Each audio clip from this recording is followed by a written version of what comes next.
On today's show, October records have been broken once again. Pirates of the Caribbean may just get a reboot, and My Hero Academia gets a Hollywood treatment. Real movie news starts now. Surely you can't be serious. Do you really think you have a chance against us, Mr. Cowboy? The first rule of Fight Club is, you do not talk about Fight Club. I want the truth! You can't handle the truth! Greetings, my friends, and welcome to the Real Movie News Podcast, a place for all of us real movie fans. And this is a special episode. This is the first official news-related episode of the Real Movie News Podcast. We've had a whole bunch of reviews. If you haven't checked out any of my reviews yet, what the hell have you been doing with your life? Get over those and check those out after this episode is done, of course. Now, here is how the news-related episodes of the Real Movie News Podcast work. If you're someone who visits my blog, realmovienews.net, and once again, if you're not someone who does that, what the hell have you been doing with your life? Get over there and check that out. As the week goes on, I'll be posting about different news-related topics. I'll be posting different trailers. And then at the end of the week, we do a rundown of all of those things. I'm able to give a little bit more of my opinion on each one of the topics, dive a little bit deeper. And if any of the stories have changed throughout the week, we'll address that here. Sound good? Sounds good to me. So let's get started with this first topic. And the first topic is box office. Yeah, I know for some people that's not going to be too exciting, but check this out. The month of October is not normally something that a lot of people think of as having a lot of high box office value. In fact, traditionally, October is the lowest grossing month, not completely the lowest, but one of the lowest grossing months out of the year. That hasn't been the case this year.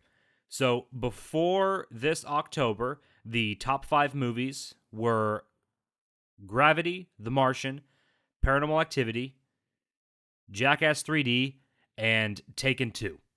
That was before October of this month started. And the highest out of those 5, which was Gravity, only made $55 million at the box office. Then Venom comes along, and it destroys that box office with making $80 million. What's really funny is that those 5 before Venom came up, there was only a spread of about $5 million between those. But then number 1 comes around with Venom, and it destroys it by nearly $30 million. And then just go 2 weeks later, and Halloween breaks another record by becoming the second highest grossing movie. So out of the entire time that movies have been a thing, we get 2 out of the top 5 that happen this year. One of them being Venom, still at number 1 with $80 million, and then Halloween coming in, pulling in $67 million. So not only do we have 2 movies breaking the top 5 into the top 2 spots, both of them clearly beat Gravity, which was number 1 up until a few weeks ago. They destroy that record. So this is going to be setting a trend. Do not be surprised if you start seeing a lot more blockbusters being put into October in the next coming years. These studios have seen that people will absolutely go and see a good, well-made movie in the month of October, and they don't have to wait until November when people are on their Thanksgiving break, and they don't have to wait until December when everybody gets out of school, and they don't have to front-load everything into the beginning of the year and in the summer. There is a market in the fall. This year absolutely proves that. I also have to give my kudos to A Star is Born. A Star is Born, which is starring Bradley Cooper and directed by Bradley Cooper. This is his first movie ever directing it. Also co-starring with him is Lady Gaga. She hasn't been in too many movies, but she's been around the American Horror Story TV show, and she's been killing it there, so no surprise that she is a big draw for this movie. The movie came out 3 weeks ago, and it came out against Venom. Venom beat it in its first 2 weeks, so A Star is Born stayed in the second place. What was really odd about this past week, where Halloween was first released, is that Halloween did come in number 1, but A Star is Born continued to stay in the number 2 place, while Venom dropped to the number 3 spot. Very, Very rarely do you have a movie that comes in, and by its third week, we've had a couple movies go above it, and what was beating it beforehand drop below it, and it stays the same. That goes only to word of mouth and how good this movie has been critically. It has gotten really good reviews at the box office. In fact, right now on Rotten Tomatoes, it's currently holding a score of 90%, and the audience score is at an 84%. So that's actually pretty dang good. Very rarely do you have, especially this year, critics and audience members agreeing on a movie. So it's no surprise that this thing's continued to make money and is probably going to make a lot more money this weekend. Expect Venom to make a lot more money this weekend, and also expect Halloween to make a lot more this weekend. There is nothing coming out this week that has any sort of buzz. So expect Halloween to come in number 1. You can also probably expect A Star is Born to come in at number 2, and Venom probably is going to come in at number 3. I would not be shocked if Venom and A Star is Born flip-flop again. However, A Star is Born does have the better overall audience score and the better critic score, which means that there's going to be more repeat audience. All right, that does it about for the box office report. I know that this is a little bit later in the week than what you would normally get it, but hey, I like talking about the box office. So until I hear otherwise from my adoring fans, we're going to continue to have the podcast version of the box office report a week after the box office initially comes out. All right, our next topic, not box office related for all of you guys that are still listening and bored out of your mind. We're getting to Wonder Woman. In fact, Wonder Woman 1984 is what the current working title is. Guys, I'm sorry, it's been moved back. Initially, the movie was set to have a release date of November 1st of 2019. That means that we were just about a year away from being able to see the sequel to the first Wonder Woman movie that came out in 2017 to huge audience and critic success, and honestly, really high box office success. The movie's been moved to June 5th of 2020. For all of you math wizards out there, that's a total of 7 months. Now, I do want to say, normally when a DC property moves back, in the last several years that we've heard any kind of negative news coming out of DC, it's been due to behind-the-scenes problems, it's been due to scripts not coming out properly, and people getting fired. So far, none of that seems to have come out of the production of this movie. Gal Gadot, Wonder Woman herself, took to Twitter to put out the announcement. If you visit the website, realmovienews.net, we've got the story on there. You can also find a link in the description for the tweet that she put out, where she said about the movie, "Super excited to announce that thanks to the changing landscape, we are able to put Wonder Woman back in its rightful home, June 5th, 2020. Be there or be square." Now, what she means by that is that the 2017 movie did come out in the summer, and she is spinning this in a way to say that, hey, DC saw a lot of success with the first Wonder Woman in the summer, so why not put it in the summer as well? I tend to think that this is actually true.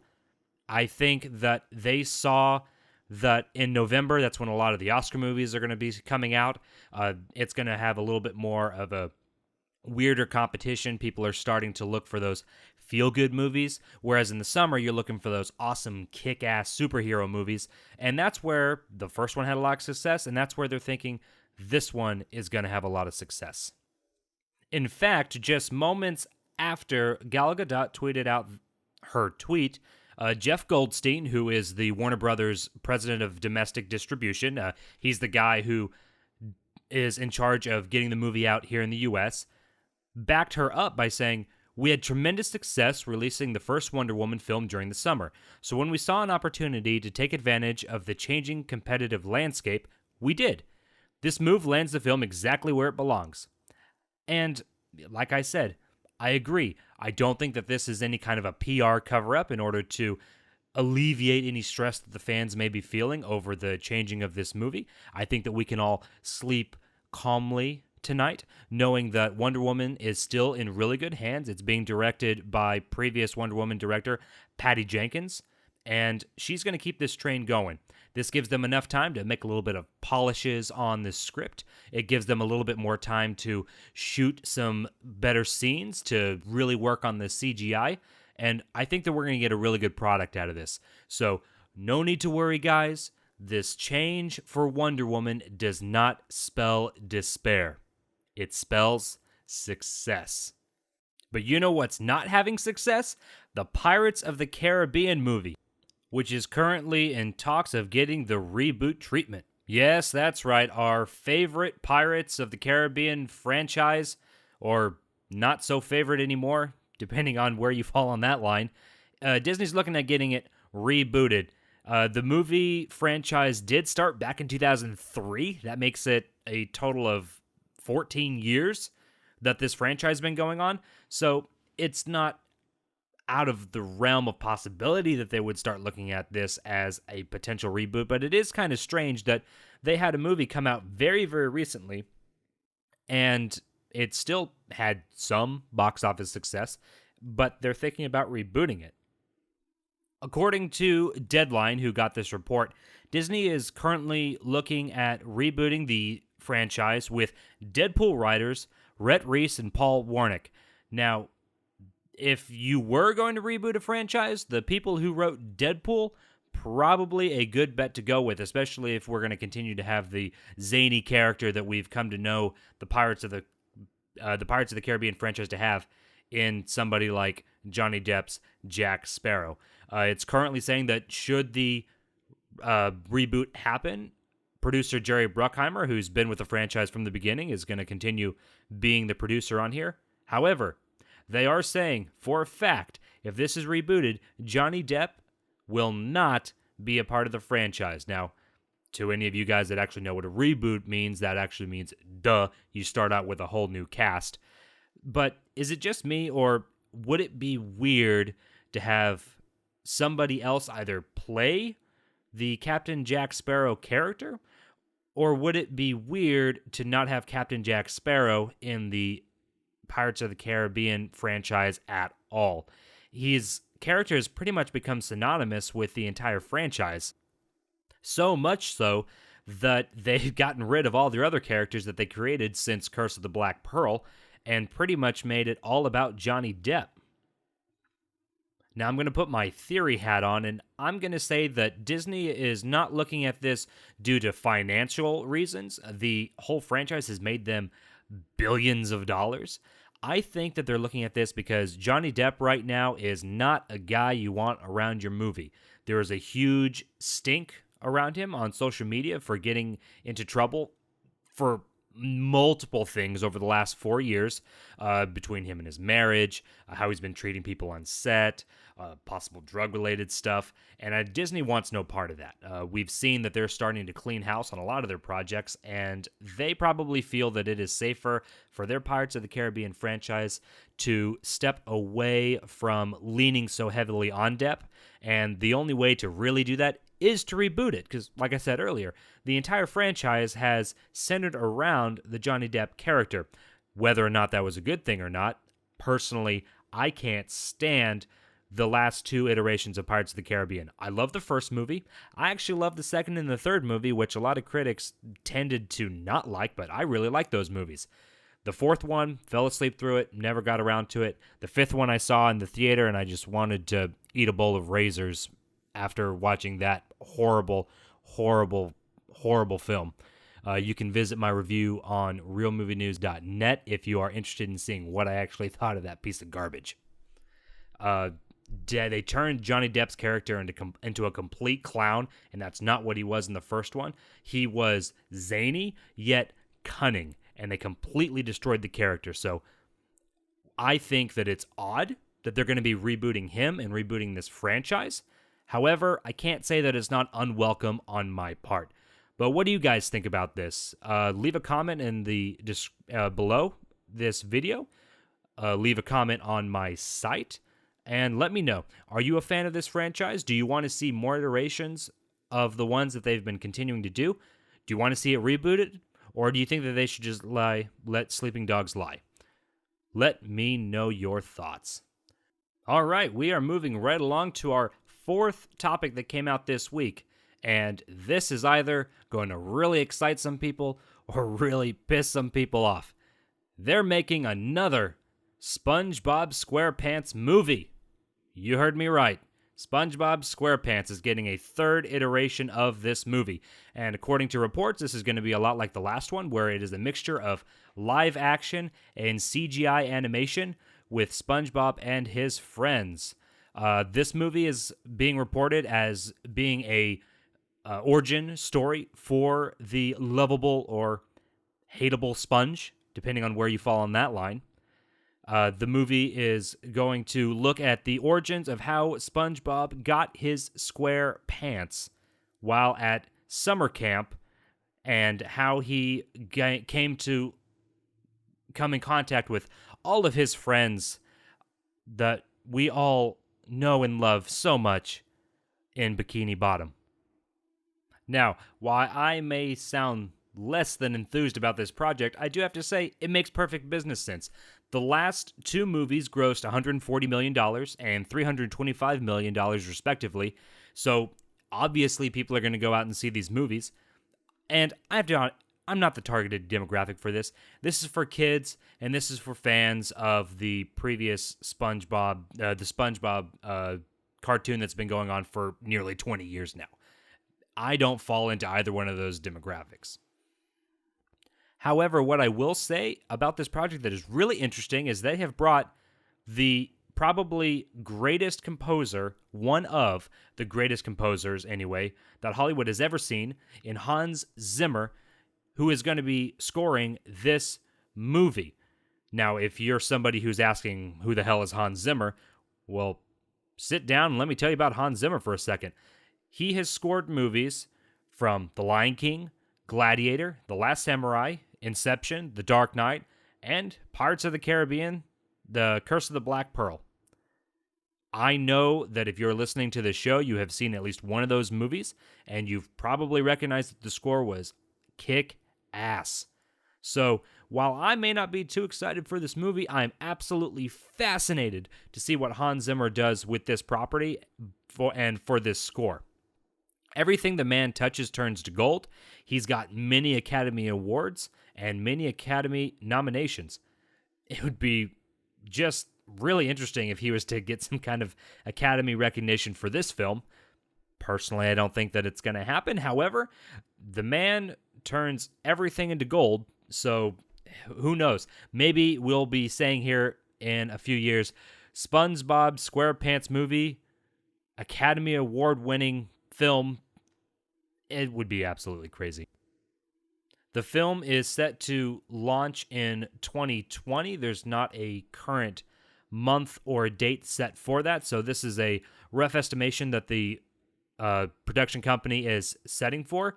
They do a pretty good job of sticking to their schedule, especially with animated movies, so don't be surprised if this sticks to that schedule, and don't be surprised if the movie grosses even more money than the last two. Now, this is another topic that I'm very curious about. Are you guys fans of SpongeBob SquarePants? Are you excited to see this movie? And for those of you who are not SpongeBob SquarePants fans, like myself, does something like this intrigue you enough to see it? I'm going to be honest, if the first trailer comes out and it's mildly entertaining and the music that is in the trailer is in Hans Zimmer fashion, absolutely amazing, then I'll go see this movie. I will pay my dues in tickets and sit down and enjoy me some SpongeBob SquarePants in a way that I've never enjoyed it in my entire life. But leave a comment below and let me know your guys' thoughts on this matter. All right, and for our last news-related topic before we start jumping into some trailers that came out this week, we've got some information for My Hero Academia. This is probably one of the hottest anime properties currently showing in the US, and actually showing around the world. This is going to be the Hollywood version of My Hero Academia, and I'll tell you what, guys, it's going to be live action. You should be excited about that. First off, I'm going to let you know I am a fan of My Hero Academia. I've been keeping up with it. I just started the series a couple months ago, and I've already binged all the way through it up to its current showing. They just ended season 3, I believe. I've caught up, and I am holding my breath waiting for season 4. So count me as a fan of the property. So when I heard that they were creating a live action version of this anime, my initial reaction was, son of a bitch, I cannot believe that they would do this. Sorry, that was my reaction. What are you going to do? And here's why. The movie was picked up to be done by Legendary Pictures, who is also currently in the process of doing a live-action animated adaptation of another very popular animated character, Pikachu. They're making a Detective Pikachu movie. And apparently Pikachu talks in this movie. If you know anything about Pokemon, he sure as hell doesn't have conversations with anybody. But that's the decision Legendary Picture has decided to do. And that is the kind of brain trust that we can expect to bring to this very awesome, dare I say, nearly perfect anime. Now, for those of you who don't watch anime or are wondering, Kylan, what's My Hero Academia? Well, here's what's awesome about it. In the manga and also in the anime, the series focuses around this character called Deku. That's a superhero name. His real name is Izuku Midoriya. He's a kid who was born in a world where there are a lot of superheroes. However, he is someone who actually does not have a superhero power. In the manga and in the anime, they call it a quirk. He does not have quirks. And when you're living in a world where someone that we would perceive as normal is actually not normal due to having no superpowers, he has a really hard time. And his biggest dream is to become the world's greatest hero. He looks up to this character named All Might. He's the Superman of their universe. He is the symbol of peace and hope that everybody strives to be, and he is the number one hero. And he wants to be just like All Might, but he can't. And through sheer determination, he's eventually able to enroll in one of the most prestigious superhero academies that the world has to offer, despite not having any true powers of his own, and he's able to prove that he can and will be the greatest superhero that ever lived.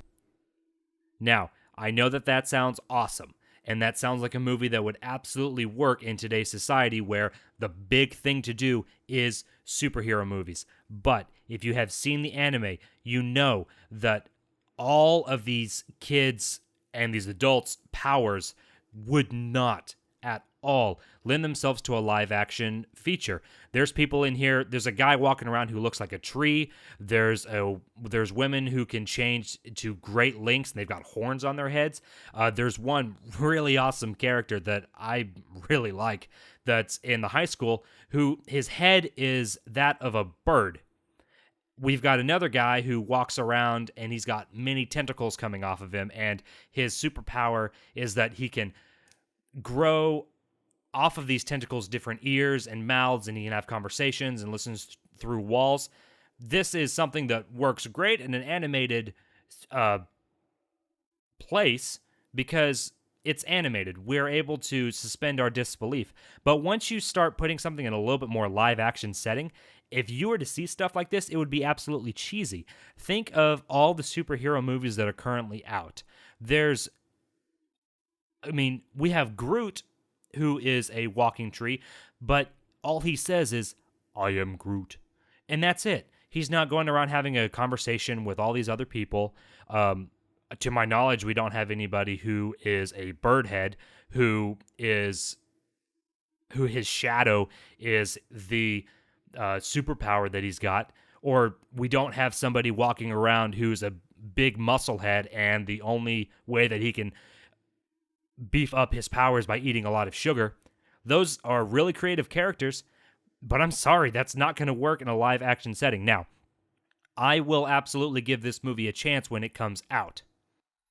I will leave all my preconceived notions at the door, and I'm going to judge this movie fairly. However, my initial thought is that this movie is going to suck. Now, our first test that could possibly completely change my mind on this is to see how well Legendary does with this Detective Pikachu movie that's going to come out next year. I believe in February or March, if I'm not mistaken. We haven't seen a trailer for that movie yet. Expect a trailer to come out very soon. We're starting to get a lot of other trailers that are coming around that time of year. The movie does star Ryan Reynolds in it, so we'll see how well that goes. If the movie turns out to be a success, or even if it's not a financial success, but if the movie comes out to be half decent, then I will completely change my tune on this and start praising the movie and clapping it along, and I will become its biggest supporter. I will continuously say, let's hold out for that movie, let's hold out for that movie. But the first test is to see what this Detective Pikachu movie is all about. If the Detective Pikachu movie goes the way that I think that it's going to go, then we can probably expect My Hero Academia, a live-action version of it, to go the same way. But once again, guys, I want to know your thoughts on this. Are you a fan of My Hero Academia?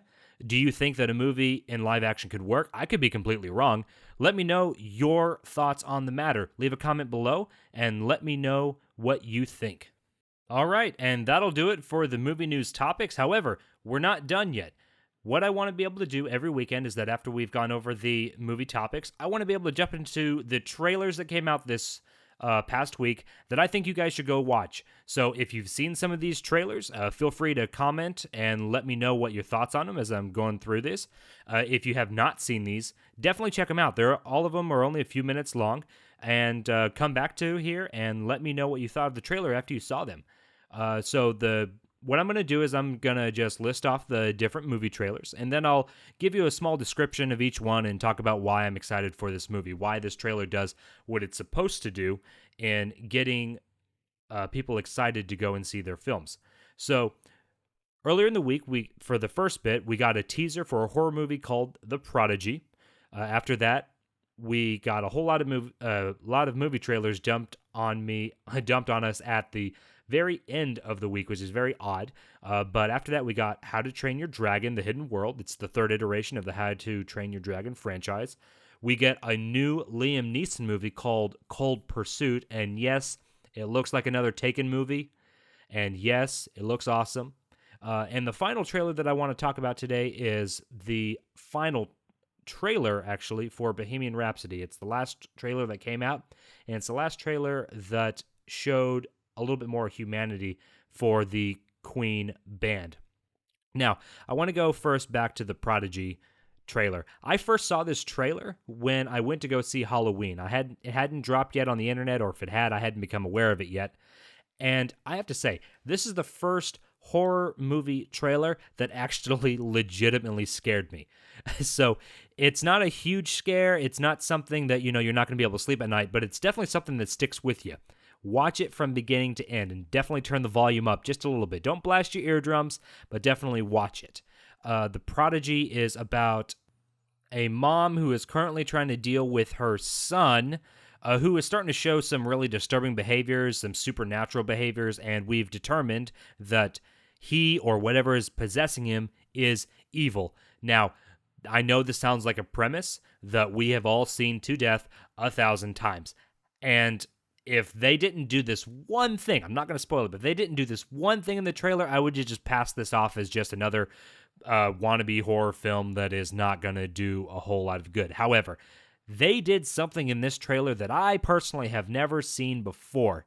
And I'll tell you what, it made me jump when I saw it in the theater. So definitely check that out if you're a horror fan. And if you're not a horror fan, check it out anyway. Or if you're too scared to watch it, go grab the closest friend or relative that does not know that this is a horror movie, put it on for them, and watch them jump. It'll be hilarious. And also, guys, I completely forgot to mention, check out the description of this podcast, and I'm going to leave a link to all of these trailers so that you can go check them out really easily. I forgot to mention that at the beginning, but better late than never. All right, we're going to move on to the second trailer, which is a new trailer for the third iteration of the How to Train Your Dragon franchise. It's called How to Train Your Dragon: The Hidden World. This movie is supposed to be possibly the final movie of the franchise. We'll see what happens if this continues to make as much money as the last two movies. I highly doubt this becomes the final one. And just like the other movies, this is about a boy trying to save a whole bunch of dragons. So we're not going to see anything new here other than a bunch of heartwarming stuff between a boy and his dog. I mean, a boy and his dragon named Toothless. Now, this trailer shows two different things. At first, it's going to show that Toothless is out there and he's looking for a potential mate. Hopefully, this movie doesn't go into the NC-17 rating. I'm just kidding. Of course, this is going to be PG romance. But there's a couple of really cute scenes in there while he's trying to woo his crush in there, the way that most of us men tend to do. So we've got the love interest in there, but we've also got another thing where there's this guy named Burke who's fully intent on capturing as many dragons as possible. This is something that we saw in the second movie where we had somebody who was going out to try and kill as many dragons as possible. So this is going to be just a lot of Toothless and his girlfriend. I'm willing to bet Toothless's girlfriend gets captured, and then they're going to go and rescue her along with all the dragons that have been captured. There's going to be a huge battle, and everything's going to end well at the end. Just about everybody's going to be able to figure this out from the trailer. But you don't go to these movies for the story. You go to them for the heart. The characters in these movies have always been something that I really, really like, and they're the reason that this movie continues to make so much at the box office.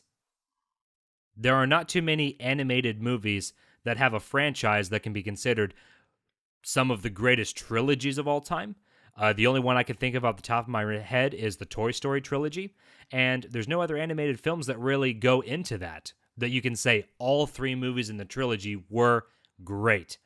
If this movie lands the way that the last two have, then while this may not be the greatest animated trilogy, I'm still thinking Toy Story's got that no problem. However, you wouldn't be wrong in wanting to bring that up in the conversation. This is a great trailer. Go and check it out. All right, and the second to last trailer that I want to talk about is going to be Liam Neeson's movie, Cold Pursuit. Now, like I said earlier, this is very much something that looks like it comes from the same vein as Taken and Taken 2 and Taken 3 and every other action movie that Liam Neeson has been in. And damn it, I want to see this one too. This looks great. Neeson is going to be playing a character who is a snowplow driver. He's got a normal family life with his son and his wife who loves him very much. And then boom, his son dies. Why did his son die? Drug overdose. Why was his son drugged? Because of gangsters and drug lords. That's why. And it's going to be up to Liam Neeson to find every one of them and kill every one of them. The movie trailer is very violent. It's a lot of fun. A lot of really funny little situations that they tend to get in. And the entire movie is set to Blue Oyster Cult's Don't Fear the Reaper. There's no way that this can fail. I am 100% in on this movie. I am buying my tickets at this moment. Actually, I'm not. The tickets aren't out yet. But you better believe that once this movie is available to buy the tickets, I'm going to buy it. The movie is set to debut on February the 8th. Check this trailer out. You will not be disappointed. You're going to love this trailer. I guarantee it. All right. Last and final trailer that we're going to talk about is the actual final trailer for Bohemian Rhapsody. When this movie was first announced, I was pretty excited. At the time, we had Sacha Baron Cohen, who is going to be playing the universally known Freddie Mercury. He did step out of the project, and now we've got Rami Malek stepping into his shoes. And we've got Bryan Singer, who directed the X-Men movies, who was the original director. There was a little bit of drama in the film, but I'll get to that here in a second. First, we're going to talk about the trailer.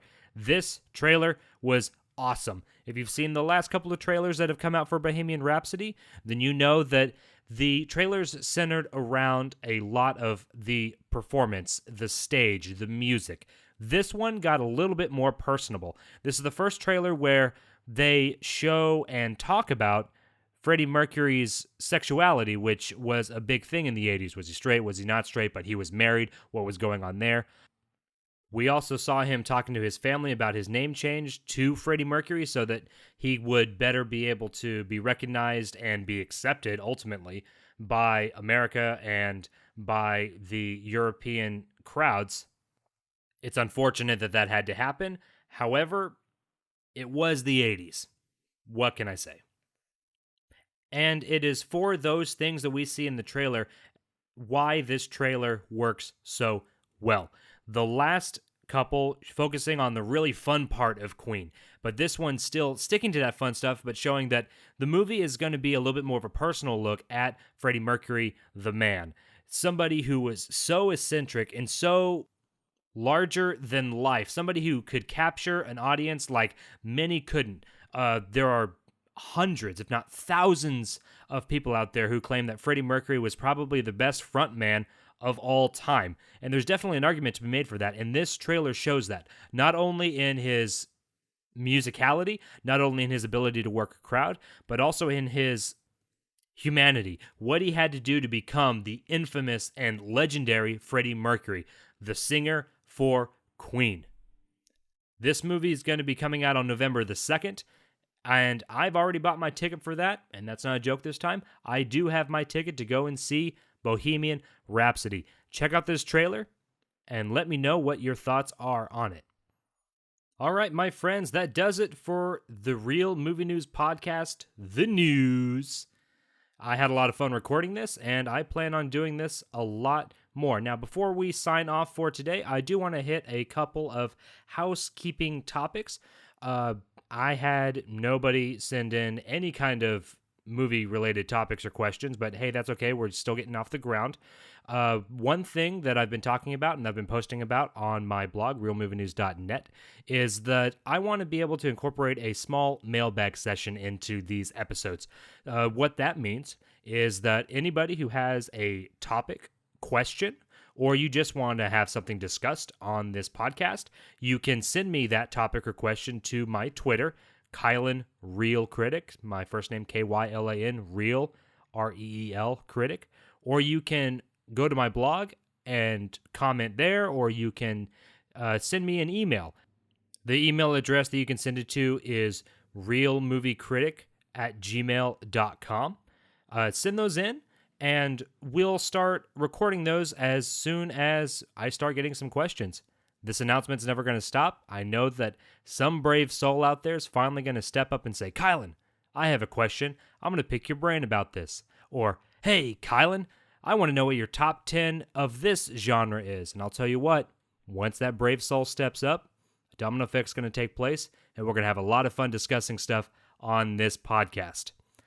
All right, guys, that'll wrap it up for me. Remember that everything that I talked about today can be found in the description below. So if you had a certain topic that you thought was really cool, you want to share it with somebody, you don't have to share this entire 40-minute podcast with somebody.